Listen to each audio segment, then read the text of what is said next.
विशिष्ट वामपंथी श्रमिक नेता कमरेड राधारमण षडंगी प्रतिमूर्ति motor transport workers union office Baleswar उन्मोचन हो जाइछि।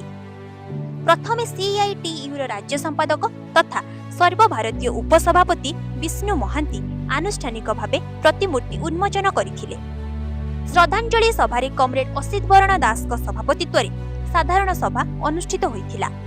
उक्त सभारे सीआईटीयू राज्य संपादक उल्लास स्वाई राधारमण षडंगी त्यागपूत जीवनी उपरे आलोचना करथिले। सीआईटीयू सर्वभारतीय उपसभापति विष्णु महांती राधारमण षडंगी भली नेतृत्व पाइबा कष्टकर बोली कहिथिले।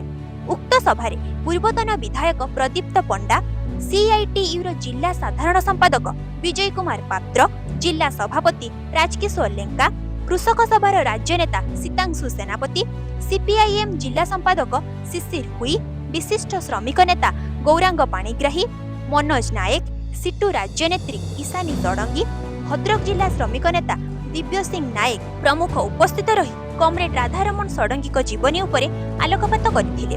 उक्त कार्यक्रम को सफल करिबा पई सुशांत कुमार साहू, सुशांत नायक, साईकिंकर नायक, मृत्युंजय राउत, अच्युत बारिक, प्रभाकर बेहेरा, प्रेमरंजन पात्र, दीप्तिमान आचार्य, मनोज नायक, श्यामसुंदर जेना समेत मोटर ट्रांसपोर्ट वर्कर्स यूनियन बहु साथी सहयोग करथिले।